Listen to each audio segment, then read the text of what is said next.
Assalamualaikum warahmatullahi wabarakatuh. Alhamdulillahi ala isanihi wa syukru lahu ala taufiqihi wa amtinani. Ashhadu an la ilaha illallah wahdahu la syarika lah ta'ziman li sya'nih. Wa ashhadu anna Muhammadan abduhu wa rasuluhu ad-da'i ila ridwanih. Salawatullah wa salamuhu alaihi wa ala alihi wa sahbihi wa ikhwanih. Amma ba'd. Allahumma la ilma lana illa ma 'allamtana innaka antal alimul hakim. Alimna ma yanfa'una wanfa'na bima 'allamtana wa zidna ilma. Wa arinal haqqa haqqan warzuqna ittiba'ah. Wa arinal batila batilan warzuqna ijtinabah. Waj'alna mimman yastami'una al-qawla wa yattabi'una ahsanah. Jamaah Masjid Al-Falah rahimani wa rahimakumullah.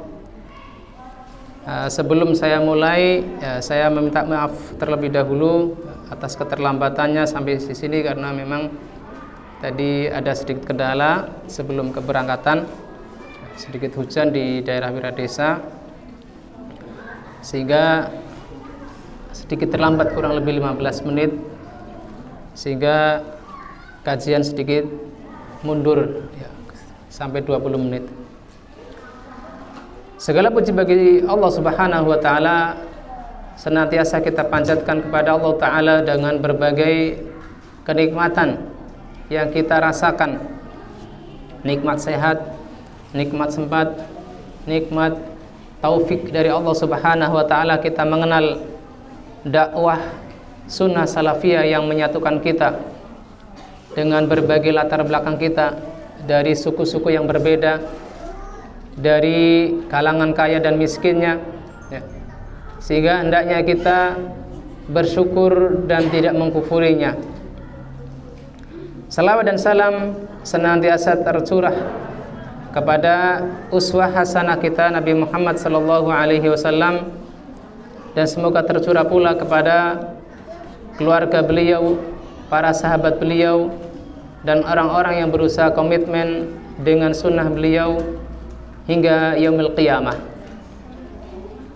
Pada pembahasan bulan yang lalu telah kita bahas di antara cara-cara menanamkan akidah kita kepada anak-anak adalah, pertama adalah dengan menanamkan pengawasan Allah Subhanahu wa taala kepada anak-anak, yang dengannya ketika kita menanamkan sikap ini kepada mereka, maka ketaatan mereka bukan lagi sekedar karena pengawasan kita, bukan lagi sekedar pengawasan guru-guru ataukah mudaris dan para asatidzah di pondok mereka, tetapi semata-mata karena kesadaran mereka Allah Subhanahu wa taala melihat mereka di saat mereka ramai ataukah di saat mereka bersendiri. Kemudian yang kedua adalah kita juga telah membahas tentang penanaman rasa takut anak kepada Allah Subhanahu wa taala, yang dengan ini anak menjadi semakin berani, tidak ada sesuatu pun yang mereka takutkan di atas kebenaran selain kepada Allah Subhanahu wa taala. Bukan karena kita menanamkan rasa takut kepada anak-anak kepada Allah taala sehingga mereka pun menjadi penakut terhadap selain Allah Subhanahu wa taala. Karena yang diharapkan ketika mereka takut semata-mata kepada Allah, jiwa mereka menjadi semakin kuat, bukan anak-anak yang penakut kepada bayangan sendiri saja takut. Misalkan ketika lampu dimatikan mau pipis ke kamar mandi takut, maka ini adalah hal yang perlu kita terus tanamkan, bahwa saya tidak ada yang dapat membahayakan, tidak ada yang dapat memberi manfaat selain dari Allah Subhanahu wa taala semata, hatta gelap yang mereka lihat ketika malam hari. Dan hal yang ketiga yang kita akan bahas pada kesempatan sore hari ini adalah tentang ta'dhimu amrin Nabi sallallahu alaihi wasallam wa difa'u anhu wal hadru min mukhalafatihi. yaitu menanamkan pengagungan kepada Nabi Muhammad sallallahu alaihi wasallam, membela kehormatan Nabi sallallahu alaihi wasallam dan waspada dari menyelisihi beliau alaihi salatu wassalam. Karena termasuk dari pengagungan terhadap Allah Subhanahu wa taala di dalam hati, konsekuensinya adalah mengagungkan perintah Nabi sallallahu alaihi wasallam dengan mengikuti perintah-perintahnya dan menjauhi larangan-larangannya, dan waspada dari menyelisihi sunnah beliau dan berpaling darinya. Kemudian termasuk dari konsekuensi mengagungkan Allah Subhanahu wa taala, karena seorang anak sudah kita kenalkan dengan muraqabatullah, pengawasan kepada Allah. Tidak ada yang patut ditakuti selain Allah taala. Konsekuensi dari dua hal tersebut juga, seorang anak diharapkan mewujudkan kecintaannya kepada Nabi Muhammad sallallahu alaihi wasallam, melebihi cintanya kepada diri mereka sendiri, melebihi cintanya kepada keluarganya dan seluruh manusia. Karena seorang anak itu seperti anak-anak seusia mereka, ya. Wajib untuk diajari, wajib ditanamkan kepada mereka ditanamkan kepada mereka pendidikan semenjak mereka tumbuh, ya, semenjak mereka kecil, di awal usia mereka, agar tertanam pengagungan mereka kepada Allah dan Rasul-Nya. Penulis yaitu Syekh Musnad Al-Qahtani hafizallahu ta'ala menukil dua ayat. Di antaranya firman Allah Subhanahu wa ta'ala, la taj'alu du'a rasuli bainakum ka du'ai ba'dikum ba'dha. Janganlah kalian jadikan panggilan terhadap Nabi sallallahu alaihi wasallam, panggilan terhadap Rasul sallallahu alaihi wasallam di antara kalian semisal panggilan kalian kepada sebagian yang lain. Qad ya'lamullahu alladhina tasallaluna minkum liwadha. Karena Allah Subhanahu wa taala telah mengetahui orang yang diam-diam menyelinap pergi dari kalian. Falyahdharil alladhina yukhalifuna an amrihi an tusibahum fitnah aw yusibahum adzabun alim. Maka hendaklah waspada. Di sini yang menjadi sisi pendalilan dari judul bab kita sore ini adalah alladzina yukhalifuna an amrihi an tusibahum fitnah aw yusibahum adzabun alim. Hendaklah waspada orang-orang yang menyelisihi perintah Nabi sallallahu alaihi wasallam, mereka akan ditimpa cobaan atau fitnah, atau akan ditimpakan kepada mereka adab yang pedih. Ini ancaman dari Allah Subhanahu wa ta'ala kepada orang-orang yang menyelisihi Nabi atau perintah Nabi sallallahu alaihi wasallam. Surat An-Nur ayat 63. Dan pada ayat kedua, Syekh Musnad menukil dari surat An-Nisa ayat 80, may yuti'ir rasula faqad ata'a Allah. Barang siapa yang menaati Rasul, maka sungguh dia telah menaati Allah. Jadi tidak sempurna ketaatan seseorang kepada Allah Ta'ala sebelum dia menaati Allah sebelum dia menaati Rasulullah sallallahu alaihi wasallam. Faman tawalla fama arsalnaka alaihim hafidha. Dan barang siapa berpaling, maka tidaklah engkau ya Nabi Muhammad sallallahu alaihi wasallam kami utus kepada mereka sebagai penjaga, ya. Namun bukan berarti karena Nabi sallallahu alaihi wasallam bukanlah penjaga, bukanlah orang yang memaksakan hidayah kepada manusia, lalu seseorang bebas untuk tidak menaati Nabi sallallahu alaihi wasallam. Karena di dalam surat Al-Ghasyiyah Allah Ta'ala berfirman, illa man tawalla fayu'adzibuhullahu al-'adzabal akbar. Kecuali bagi orang yang berpaling, maka Allah Ta'ala azab dengan azab yang besar, yaitu azab di negeri akhirat.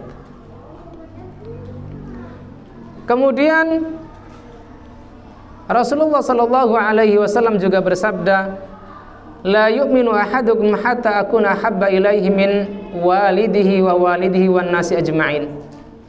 Tidaklah sempurna keimanan salah seorang dari kalian sampai aku lebih dia cintai dari kedua orang tuanya atau dari orang tuanya. Yang punya anak yang sudah tua maka lebih cinta dari anaknya, dan melebihi dari kecintaan terhadap seluruh manusia. Hadis riwayat Al-Imam Bukhari dari Abu Hurairah radhiyallahu an. Kemudian di surat Al-Fath juga dinukil oleh Syekh Musnad setelah membawakan ayat tadi, setelah membawakan hadis tadi, inna arsalnaka syahidan wa mubasyiran wa nadhiran. Sesungguhnya kami mengutusmu wahai Muhammad sebagai saksi, sebagai pembawa kabar gembira dan pemberi peringatan.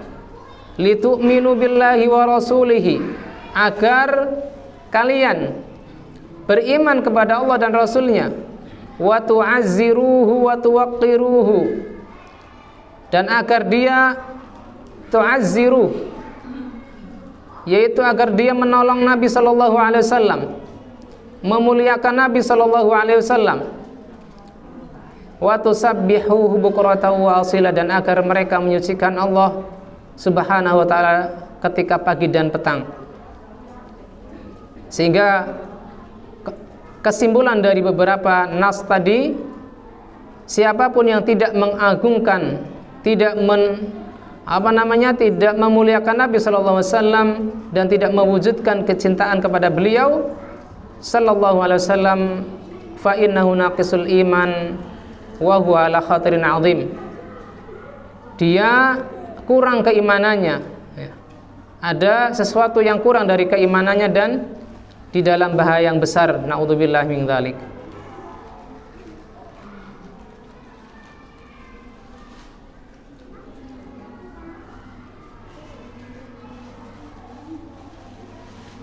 Baik, kita ke pembahasan berikutnya.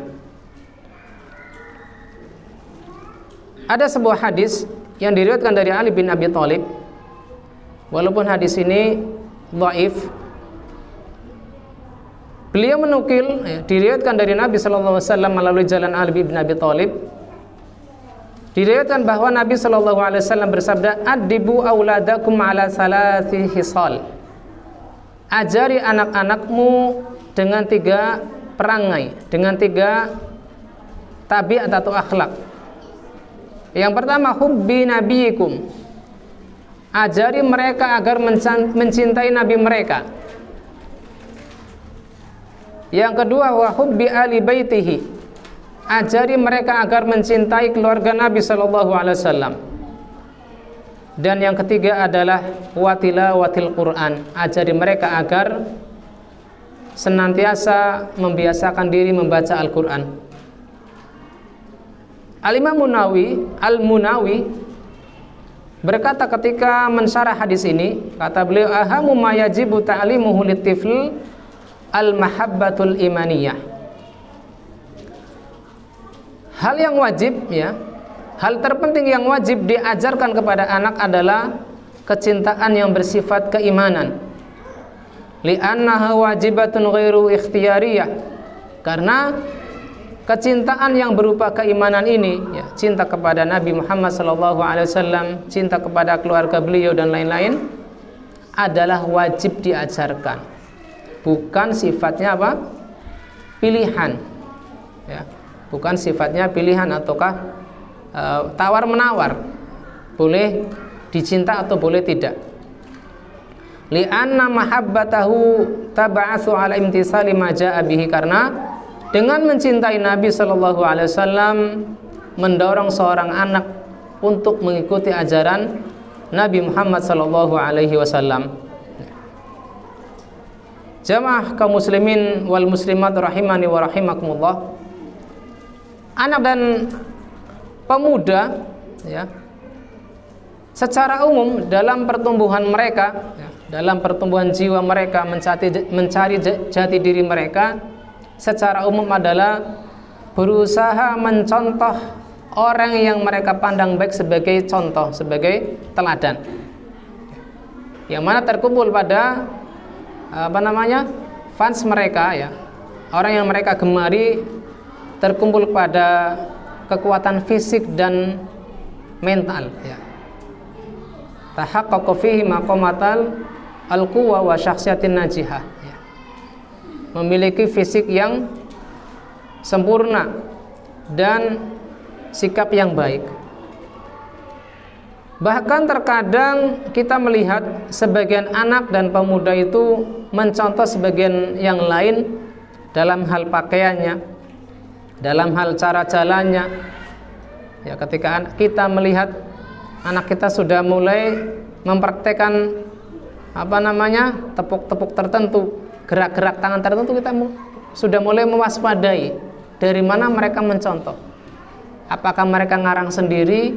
Apakah mereka mencontoh teman di madrasahnya atau sekolahnya, ataukah justru dari gawai, dari media sosial, ya. Autoriqati kalamin wa ghairi dzalik, atau cara bicara dan selain mereka. Sedangkan yang patut untuk, yang lebih baik untuk diteladani adalah Nabi Muhammad SAW, ya. Yang patut untuk diteladani adalah Rasulullah SAW. Mengapa beliaulah yang patut untuk diteladani? Karena beliau adalah orang yang terjaga dari dosa. Beliau adalah al-ma'sum, orang yang terjaga dari dosa. Ini alasan pertama. Waliktida'u bihi ibadah. Dan ketika kita mencontoh mereka, mencontoh Nabi SAW adalah termasuk dari bagian ibadah.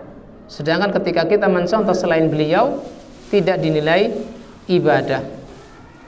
Ini alasan kedua. Alasan pertama karena beliau terjaga dari dosa, ya, Allah Subhanahu wa taala jaga beliau. Baik, jangankan setelah beliau diangkat menjadi nabi dan rasul, bahkan ketika beliau sebelum menjadi Nabi SAW diangkat sebagai Nabi SAW, dari awal kelahiran beliau sampai beliau berusia 40 tahun, beliau dijaga oleh Allah Subhanahu wa taala dari dosa-dosa besar. Beliau tidak pernah minum khamar, beliau tidak pernah berzina, beliau tidak pernah menyembah berhala, ya. Hatta menyentuh patung-patung di sisi Ka'bah pun beliau tidak pernah. Ketika pada masa pra-kenabian, ketika beliau tawaf pun tidak sebagaimana kaumnya yang mana mereka tawaf dalam keadaan bertelanjang. Nabi SAW jaga dari bertelanjang ketika tawaf mengelilingi Ka'bah. Ada suatu kejadian yang mana paman beliau menyarankan Nabi SAW ketika berusia 35 tahun kalau tidak salah, ketika ada proyek renovasi Ka'bah, yang mana orang-orang lain membuka aurat mereka, ya, menggunakan kain mereka untuk sebagai alas untuk membawa batu-batu untuk menyusun Ka'bah. Maka Al-Abbas menyarankan juga kepada Nabi agar meletakkan sarung beliau di atas pundak beliau agar tidak sakit, ya, dari membawa bata-bata. Ternyata ketika beliau melepaskan kain sarung beliau, beliau pun jatuh tersungkur karena pingsan, ya. Sehingga setelah itu beliau sama sekali tidak pernah terlihat lagi auratnya, ya. Ini ciri ataupun tanda-tanda fisik dari keterjagaan Nabi Muhammad SAW dari dosa, baik setelah ataupun sebelum kenabian, sehingga beliau yang patut untuk dicontoh atau diteladani. Yang kedua adalah ketika kita meneladani beliau adalah sebagai bentuk ibadah. Alasan ketiga, ya, ketika kita mengetahui sunnah beliau, petunjuk beliau, dan mempraktekannya di dalam kehidupan kita, min a'dhami asbabil falahil wal hidayah, itu semua termasuk sebab terbesar tercapainya kebahagiaan atau keberhasilan di dunia dan di akhirat, ya. Kebahagiaan dan petunjuk di dunia dan di akhirat. Ini alasan ketiga.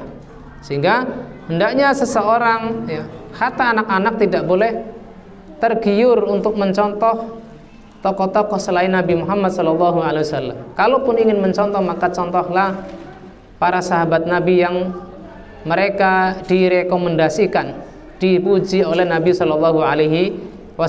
Khairun nasi qarni, summa alladhina yalunahum. Sebaik-baik kurun adalah pada kurunku ini, yaitu kurun ketika manusia berjumpa dengan beliau dalam keadaan beriman dan wafat dalam keadaan demikian. Sehingga wajib bagi orang tua untuk mengaitkan pertumbuhan anak dengan sirah Nabi SAW, terutama bagi anak-anak laki-lakinya. Kita kenalkan bagaimana sirah Nabi SAW dari pra-kenabian sampai ketika beliau wafat. Begitu pula dengan anak-anak perempuan, kita kenalkan dengan sirah beliau SAW dan sirah para istri-istri beliau, ummahatul mukminin, agar dengan mengaitkan kehidupan mereka dengan sirah Nabi SAW, maka sempurnalah kecintaan mereka kepada beliau dan mereka pun mengagungkannya, mengagungkan Nabi SAW dan mengagungkan Allah Subhanahu wa Ta'ala. Ada sebuah kisah dari Anas bin Malik radhiyallahu an, yang mana hadis ini adalah diriwayatkan oleh Imam Muslim. Beliau mengatakan, ata alayya Rasulullah sallallahu alaihi wasallam wa ana al'abu ma'al ghilman. Rasulullah sallallahu alaihi wasallam datang kepadaku. Pada saat itu Anas bin Malik masih kecil, masih bocah. Rasulullah datang kepadaku dan aku saat itu sedang bermain dengan anak-anak. Fasalima alaina, maka Nabi SAW pun menyalami kami, memberi salam. Faba'atsani fi hajatihi, dan mengutusku untuk keperluan beliau. Ya.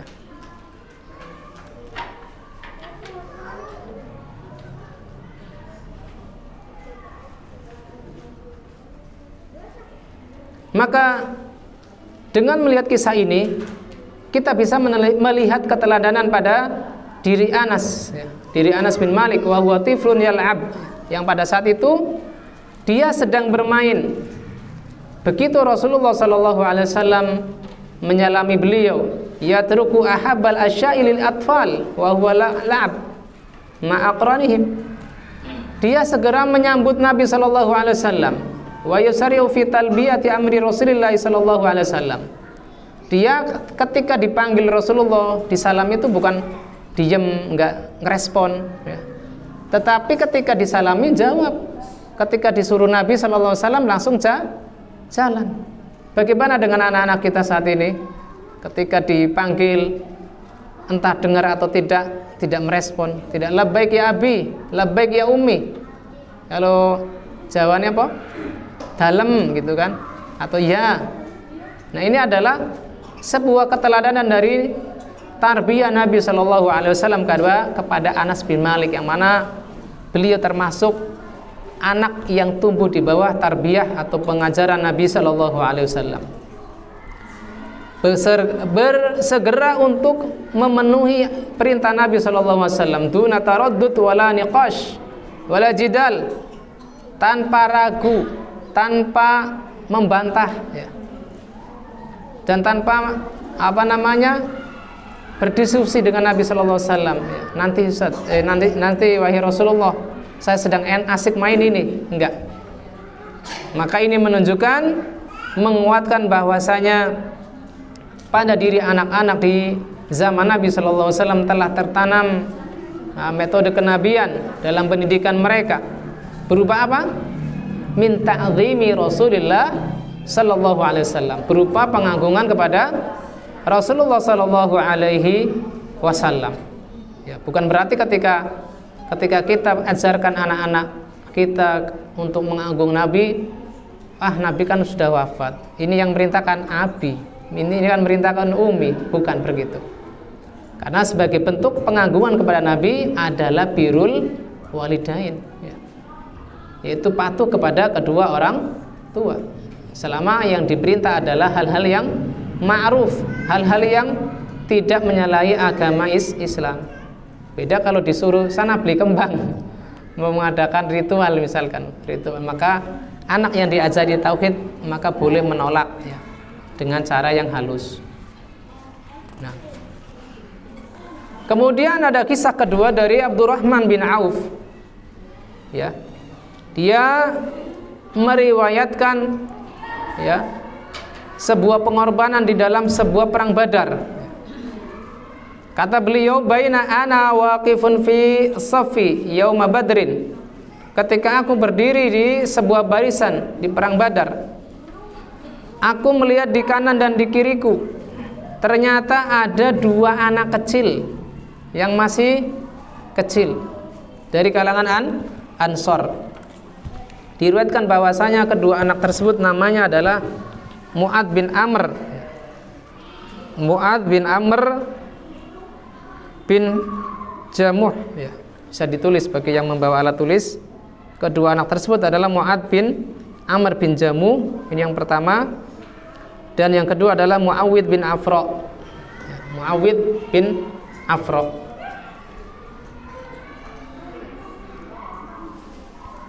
Mereka baru tumbuh besar, yaitu ya sekitar umur 15 tahun.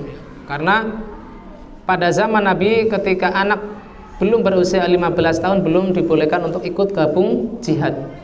Sehingga kita perkirakan anak-anak tersebut adalah berusia masih 15 tahun. Ya mungkin sekitar lulusan SMP ya. Kelas 2 atau kelas 3 SMP. Dan aku berangan-angan kalau aku menjadi orang yang paling kuat di antara mereka. Maka salah satu di antara keduanya menyenggolku ya. Ghamazani ahaduhuma, menyenggol sambil bertanya, "Ya am, hal ta'rifu Abu Jahal? Apa engkau mengenal Abu Jahal?" Aku yaitu Abdurrahman bin Auf mengatakan, "Ya." Apa yang membuat membuat engkau bertanya kepada aku, wahai anak pamanku? Kata salah satu anak tersebut mengatakan, ukhbirtu annahu yasubbu Rasulullah sallallahu alaihi wasallam. Saya mendengar kalau Abu Jahal itu banyak mencela Rasulullah sallallahu alaihi wasallam. Salah satu dari anak tersebut mengatakan, walladzi nafsi biyadihi la in ra'aituhu la yufariqu sawadi wa sawadahu hatta yamutul a'jal minna. Ya, demi Allah yang jiwaku berada di tangannya, seandainya aku melihatnya maka tidaklah dari kami berpisah sampai salah satu dari kami ada yang lebih awal meninggal. Artinya bisa jadi anak tersebut kalah dari Abu Jahal, atau bisa jadi Abu Jahal yang meninggal lebih dahulu. Maka aku pun yaitu Abdurrahman bin Auf terkagum-kagum dengan semangat anak tersebut ya. Yang kedua pun demikian ya. Bertanya kepada Abdurrahman bin Auf di mana Abu Jahal. Maka Abdurrahman bin Auf pun menjelaskan ya. Falam anshab atau falam albas an nadartu ila bijal yajulu bainan nas ya. Maka tiba-tiba aku melihat Abu Jahal berjalan di tengah-tengah manusia ketika berkecamuk perang Badar.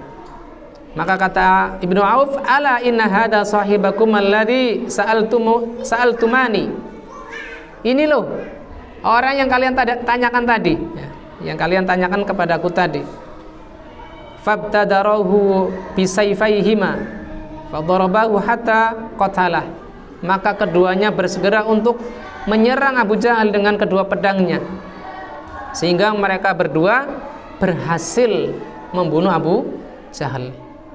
Lalu keduanya kembali kepada Rasulullah SAW ya, dan mengabarkan tentang apa yang terjadi. Maka Rasulullah SAW bertanya, ayyukum qatalah, siapa di antara kalian berdua yang berhasil membunuh Abu Jahal? Maka masing-masing dari anak tersebut ya, Mu'ad bin Amr bin Jamuh dan Muawid bin siapa tadi? Bin Afra, masing-masing mengklaim kalau mereka adalah telah membunuh Abu Jahal. Maka Nabi SAW meminta bukti. Hal masahtuma saifakuma, apakah pedang kalian berdua itu sudah bersihkan? Keduanya menjawab belum. Maka Nabi SAW melihat kedua pedang anak tersebut ternyata masih berlumuran darah, ya. Maka kata Nabi, kilakuma qatalah, masing-masing dari kalian punya saham dalam mengalahkan Abu Jahal. Maka ini diketahui ikhwah jamaah kaum muslimin rahimani wa rahimakumullah, ya, bahwasanya ini adalah termasuk dari pembelaan mereka berdua kepada kehormatan Nabi Shallallahu Alaihi Wasallam, bukan sekedar semangat semata-mata, semangat atau kebencian atau dendam, bukan, tetapi karena demi membela kehormatan Nabi yang Abu Jahal ini sering mencela Nabi Shallallahu Alaihi Wasallam, sehingga mereka rela untuk mengerahkan, mengorbankan jiwanya. Kalau tuh misalkan mereka kalah atau terbunuh lebih awal, maka mereka sudah rela, sehingga mereka berani menyerang Abu Jahal dalam peperangan. Tentunya ini adalah momennya dalam kondisi perang, bukan sembarangan apabila kita melihat ada orang yang mencela Nabi langsung kita serang, bukan. Ibnu Katsir dalam tafsir beliau rahimahullah ta'ala membawakan tafsir ketika melewati ayat yahlifuna billahi ma qalu. Mereka bersumpah kepada Allah Subhanahu wa taala, bersumpah kepada Allah bahwasanya mereka tidak mengatakan celaan kepada Nabi sallallahu alaihi wasallam. Walaqad qalu kalimatal kufri wa kafaru ba'da islamihim. Padahal mereka telah mengucapkan kalimat kekufuran dan telah kufur setelah keislaman mereka. Wahamu bima lam yanalu, dan mereka telah bertekad dengan apa yang belum mereka kerjakan. Wa ma naqamu illa an aghnahumullah, tidaklah mereka marah kepada Nabi sallallahu alaihi wasallam kecuali karunia Allah Subhanahu wa taala, ya, kepada Nabi sallallahu alaihi wasallam.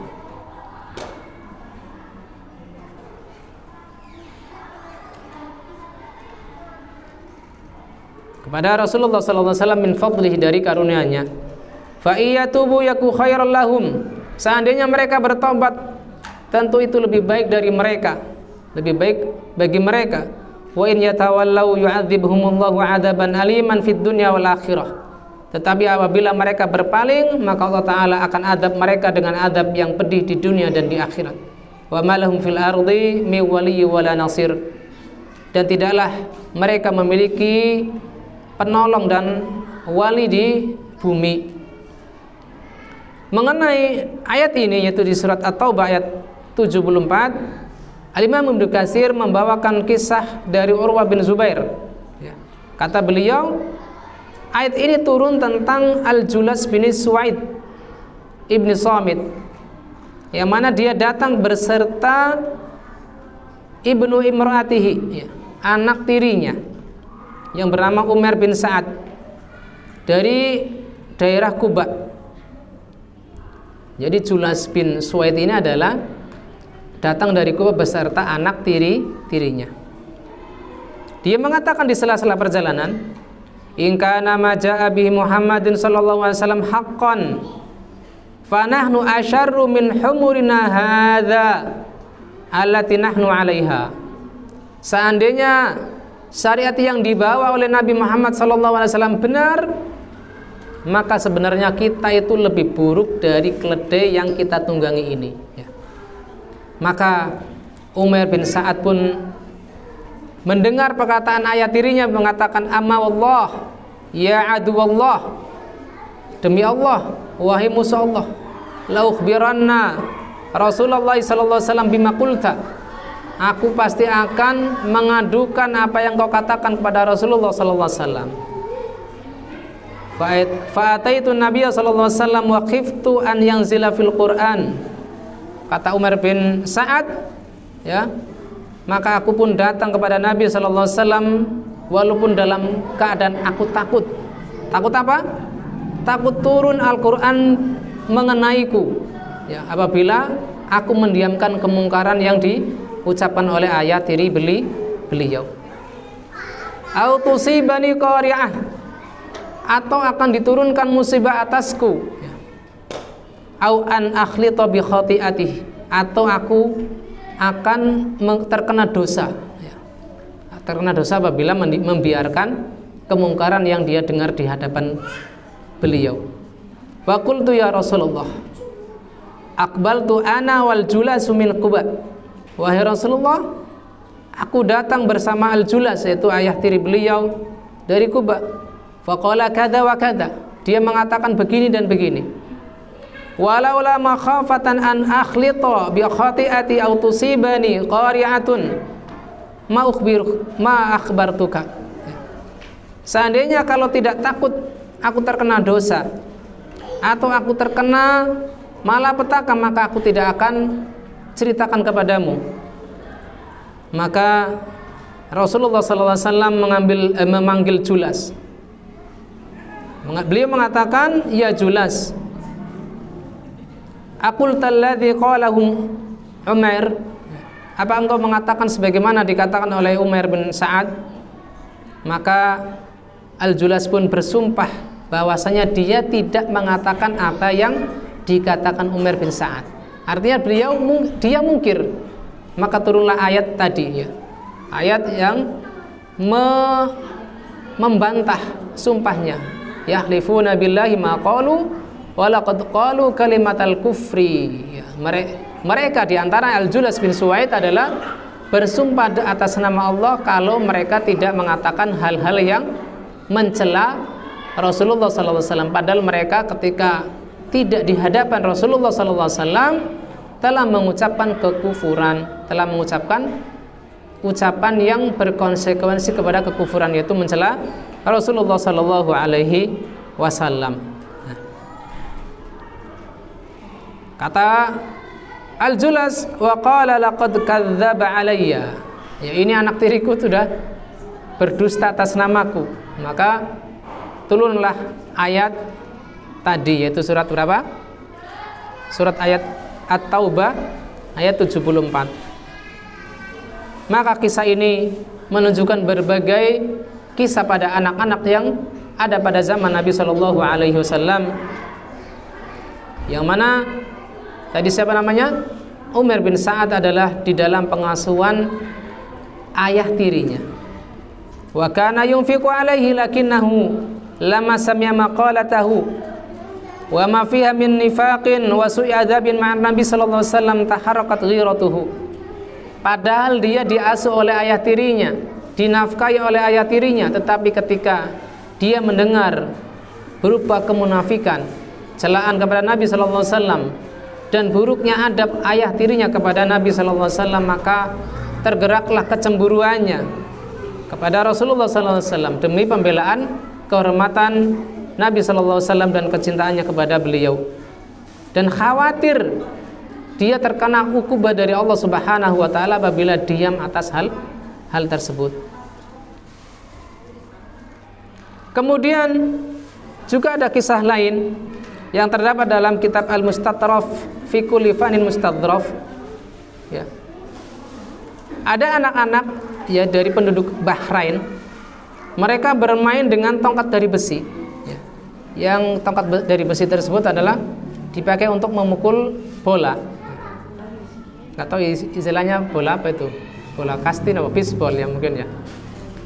Dan saat itu ada uskup Bahrain sedang duduk di pinggir mereka, menyaksikan mereka bermain, dan mereka anak-anak kaum muslimin. Maka bola itu mengenai dadanya, mengenai dada uskup, ya, orang yang non muslim. Maka orang itu mengambil bola tersebut, ya, sehingga mereka pun mulai meminta bola tersebut dari uskup, ya. Namun dia enggan untuk memberikannya. Maka kata anak-anaknya, sa'altuka bi haqqi Muhammadin sallallahu alaihi wasallam, ya, illa radattaha, aku meminta kepadamu dengan hak Rasulullah sallallahu alaihi wasallam bila engkau menolaknya. Tetapi ternyata uskup tersebut menolaknya. Semoga Allah taala melaknat beliau, kata Syekh Musnad. Dan ternyata tidak hanya menolak bola tersebut dikembalikan kepada anak-anak, ternyata dia juga mencela Rasulullah sallallahu alaihi wasallam. Dia mencela Rasulullah sallallahu alaihi wasallam sehingga anak-anak itu pun menggebuki uskup tersebut sampai meninggal. Menghajar uskup tersebut sampai meninggal. Dan ternyata hal itu diadukan kepada Khalifah Umar bin Al-Khattab. Jadi di sini kondisinya atau ceritanya masih terjadi pada zaman kekhalifahan Umar bin Al-Khattab. Maka ternyata apa yang menjadi respon oleh Umar bin Al-Khattab, ternyata beliau sangat gembira, melebihi kegembiraan beliau ketika menaklukkan suatu kota. Fawallahi ma faraha bi fathin wala ghanimatin ka farahihi bi qatlil ghilman lidzalikal uskuf. Ternyata Umar bin Al-Khattab sangat gembira melebihi kegembiraan beliau ketika menaklukkan dan memperoleh ghanimah dari suatu peperangan, karena kecemburuan anak-anak tersebut kepada uskup yang telah mencela Rasulullah sallallahu alaihi wasallam. Kata beliau, al-an azzal Islam. Sekarang Islam telah mulia. In atfalan sigharan syutima nabiyuhum wa ghadibu lahu wa intasaru lah. Anak-anak kecil ketika Nabi sallallahu alaihi wasallam, ketika nabinya dicela, mereka marah dan berusaha membela kehormatan Nabi sallallahu alaihi wasallam. Fa ahdara damal askhuf, sehingga di sini Umar bin Al-Khattab ketika diadukan tentang kasus tersebut ternyata tidak menghargai darah atau kehormatan uskup tersebut karena dia telah mencela Rasulullah sallallahu alaihi wasallam. Maka di sini menunjukkan betapa bagaimana tarbiyah Rasulullah sallallahu alaihi wasallam tertanam dengan baik kepada anak-anak kaum muslimin saat itu, sehingga mereka memiliki kecemburuan besar ketika Rasulullah sallallahu alaihi wasallam dihina atau dilecehkan. Kemudian di dalam beberapa ayat Allah Subhanahu wa taala telah menceritakan kepada kita tentang banyak pengorbanan dari para anbiya dan mursalin dan pengikut mereka di dalam keteguhan menjaga agama mereka dan akidah mereka. Allah Subhanahu wa taala berfirman tentang Bani Israel, wa duribat alaihimudz zillatu wal maskanatu wa ba'u bighadabin minallah. Mereka Bani Israel ditimpa kehinaan, kemiskinan dan kemurkaan dari Allah Subhanahu wa taala. Sebabnya apa? Dzalika bi annahum kanu yakfuruna bi ayatillah. Hal itu karena dahulu mereka kufur terhadap ayat-ayat Allah, wa yaqtuluna an-nabiyyina bighairil haqq, dan telah membunuhi para nabi tanpa kebenaran. Dzalika bima asaw wa kanu ya'tadun. Hal itu karena mereka durhaka dan mereka melampaui batas. Ibnu Katsir mengatakan tentang ayat ini, yaqulu ta'ala, hadzal ladzi jazainahum minadh-dhilla wal maskanah wal ihlal ghadab bihim bisababi istikbarihim an ittiba'il haqq. Balasan dari Allah Subhanahu wa taala terhadap mereka Bani Israel berupa kehinaan, kemiskinan, dan ditimpakan kepada mereka murka Allah taala disebabkan oleh sikap sombong mereka dari mengikuti kebenaran dan kufurnya mereka terhadap ayat-ayat Allah Subhanahu wa taala. Pertama apa? Sombong dari mengikuti kebenaran. Yang kedua, kufur terhadap ayat-ayat Allah. Yang ketiga, ihanatihim hamalata syar'i, dan mereka menghinakan para pembawa syariat, yang mana mereka adalah para nabi dan pengikut mereka. Wantaqasuhum ila an afdhabihim alhal ila an qataluhum, yang mana ketika mereka menghinakan para pembawa kebenaran, membawa sikap melampaui batas sampai membunuh para nabi dan pengikut mereka.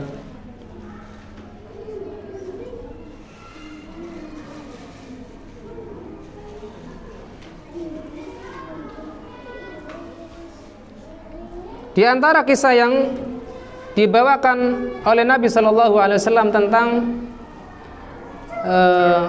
apa yang terjadi pada Bani Israel adalah apa yang diriwayatkan oleh Imam Muslim dari Suhaib radhiyallahu anhu, bahwa Rasulullah Shallallahu Alaihi Wasallam menceritakan dahulu ada seorang raja di kalangan Bani Israel yang mana wa kana lahu sahir, yang mana raja tersebut memiliki penyihir.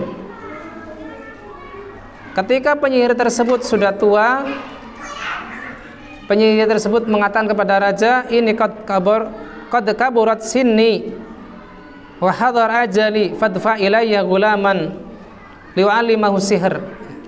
Aku ini sudah tua dan ajalku sudah dekat, maka datangkan kepadaku, utus kepadaku seorang anak agar aku ajari sihir. Maka didatangkan atau diutus kepada penyihir tersebut seorang anak. Maka karena rumah anak tersebut kepada penyihir tersebut agak jauh dan di antara keduanya ada seorang rahib, maka anak tersebut setiap kali melewati rahib tersebut, yang mana rahib tersebut pada zaman sebelum kenabian biasanya mereka ada yang lurus, yang masih di dalam milah Ibrahim alaihissalam, yang masih bertauhid.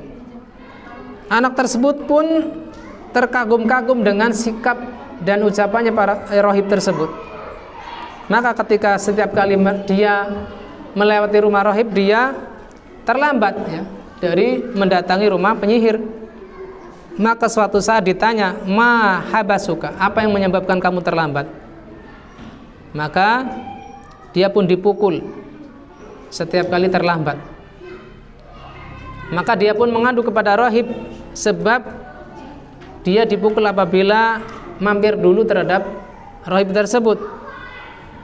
Maka rahib tersebut mengajari, apabila penyihir memukulmu maka bilang kalau keluargamu menahanmu. Apabila kamu datang ke rumah keluargamu lalu terlambat, maka katakan bahwasanya yang menghalangiku adalah ini yang menyebabkan dipukul adalah sang raja. Maka katakan yang menyebabkan dia terlambat adalah penyihir tersebut. Maka pada suatu saat dia melewati jalan yang mana jalan tersebut ada hewan besar dan menyeramkan, yang mana dengan mendurumnya hewan tersebut manusia terhalang dari melewati jalan tersebut karena takut. Maka dia di dalam hati berdoa kepada Allah Ta'ala, manakah ajaran yang paling benar antara penyihir dan rahib? Kata dia, al-yawma a'lamu amra rahib ahabbu ilallahi amra sahir. Dari sini saya tahu manakah urusan rahib ataukah penyihir yang lebih benar urusannya.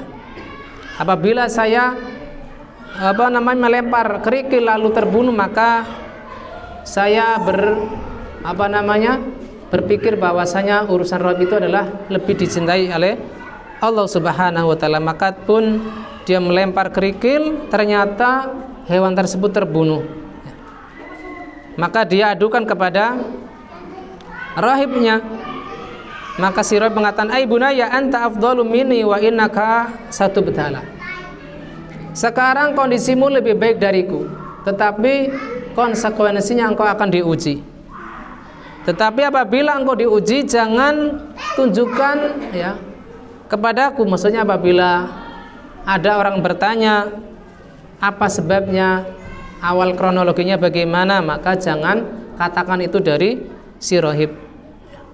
Maka setelah kejadian tersebut, dia dapat menyembuhkan orang yang buta, dapat menyembuhkan orang yang kusta, dapat terkena penyakit kulit, dan berbagai penyakit dengan izin Allah Subhanahu wa taala.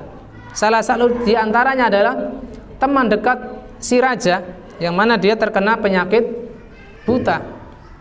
Maka dia pun datang kepada anak kecil tersebut meminta untuk disembuhkan. Maka ya, dengan dia membawakan oleh-oleh yang banyak. Maka kata anak tersebut, ma ana ashfi ahadan, saya itu nggak bisa menyembuhin seorang pun. Yashfillahu azza wa jalla, ya, yang bisa menyembuhkan adalah Allah Ta'ala. Apabila engkau beriman dengannya, aku akan berdoa sehingga dia menyembuhkanmu. Maka teman dekat raja tersebut pun beriman kepada Allah Ta'ala dan didoakan oleh si kecil, ya, si anak kecil tersebut lalu sembuh. Maka ternyata si raja pun kaget ketika mendapati teman duduknya, teman dekatnya itu yang tadinya buta ternyata sembuh. Maka si raja bertanya, apa yang menyebabkan engkau sembuh? Kata si buta tersebut tadinya apa? Robbi, ya, Tuhanku. Si raja mengatakan, apakah aku? Ya, maksudnya berarti saat itu si raja menganggap diri sebagai Rob atau Tuhan. Ternyata orang yang awalnya buta mengatakan, bukan engkau. Tuhanku dan Tuhanmu adalah Allah Ta'ala. Ya. Maka dia pun disiksa sampai minta ditunjukkan siapa yang mengajarinya. Maka si buta itu pun menunjukkan kepada anak kecil, ya, yang mengajarinya. Maka si raja, ya, bertanya, ya, wahai anak kecil, ya, ai bunaya, sejauh ini sihirmu yang telah engkau praktekkan bisa menyembuhkan orang buta, bisa menyembuhkan orang yang terkena penyakit kulit dan lain-lain, ya. Apa yang menjadikan kamu demikian? Maka kata anak kecil, aku tidak bisa menyembuhkan seorang pun. Yang menyembuhkan adalah Allah Subhanahu wa Ta'ala. Apakah dia saya? Maksudnya kata raja tersebut, bukan. Tetapi Robku dan Robmu adalah Allah Ta'ala. Maka anak itu pun disiksa, ya, sampai menunjukkan kepada si rohib. Maka si rohib pun disiksa, ya, tetapi disiksa dengan sesuatu yang lebih besar, ya. Dia diancam dengan meletakkan gergaji di atas kepalanya. Apabila dia kembali dari agamanya maka dibiarkan, tetapi ternyata dia dibelah, ya. Dia lebih memilih untuk dibelah kepalanya. Begitupun orang yang tadi buta sebagai teman dekatnya. Adapun anak kecil diberi siksaan yang berbeda, ya. Dia dibawa ke gunung yang tinggi, ya, dengan raja tersebut mengutus beberapa orang untuk mendorong, apa bahasa Indonesianya tuh? Mendorong anak tersebut. Apabila sampai di puncaknya maka doronglah, apabila dia tidak kembali dari agamanya. Tapi apabila dia kembali kepada agama raja maka biarkanlah. Ternyata ketika di puncak, ya, anak tersebut pun berdoa, Allahumma akfinihim bima syi'ta. Ya Allah, cukupilah aku dari mereka dengan kehendakmu, dengan apapun yang engkau kehendaki.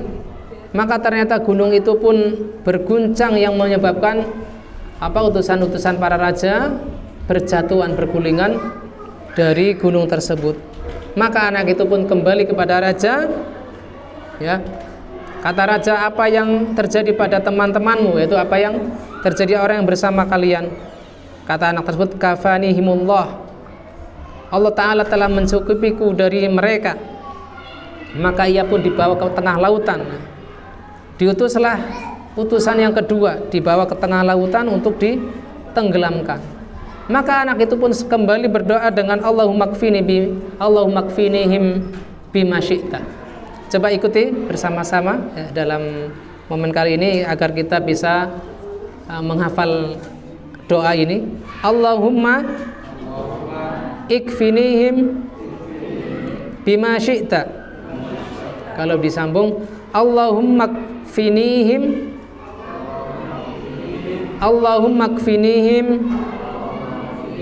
bima syi'ta.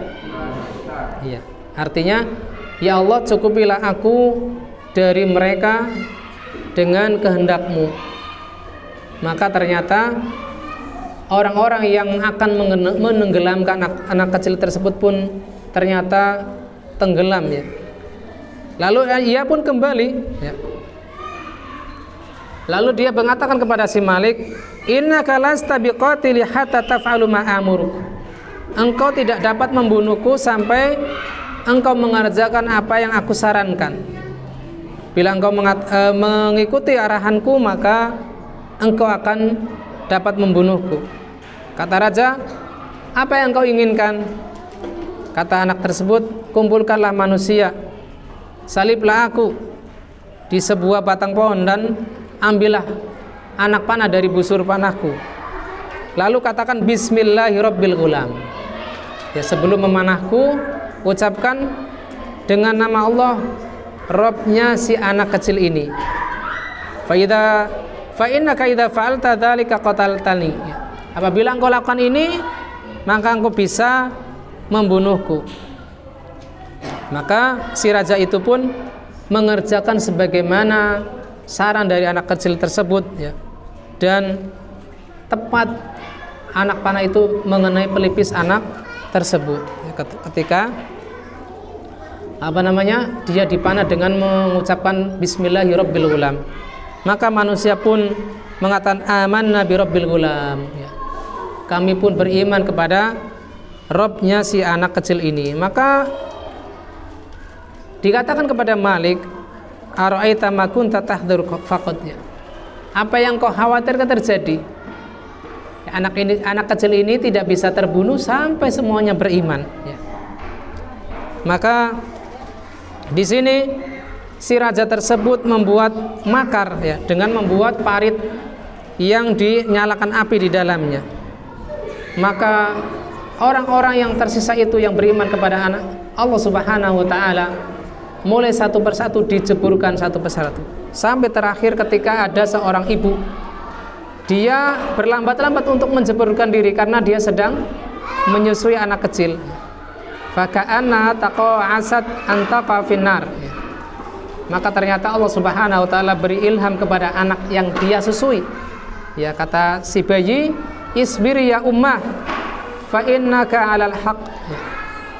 Wahai ibu, sabarlah karena engkau di atas kebenaran. Maka ia pun ikut menjebur, yang mana ini menjadi ya asbabul nuzul ya di surat Al-Buruj.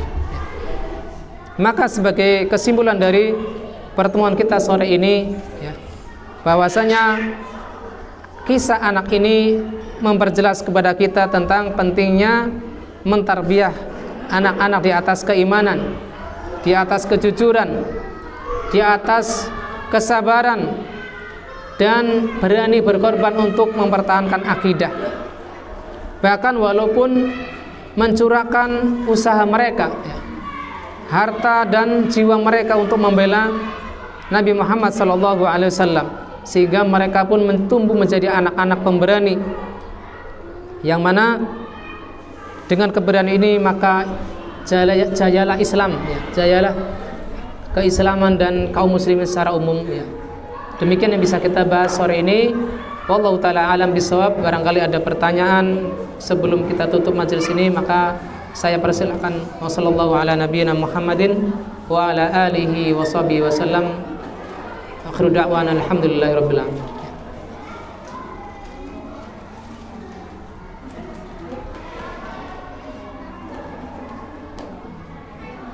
Atau cukup?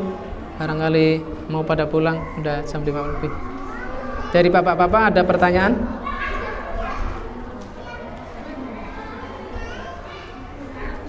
Cekap nggih, berarti kita tutup mawon dengan doa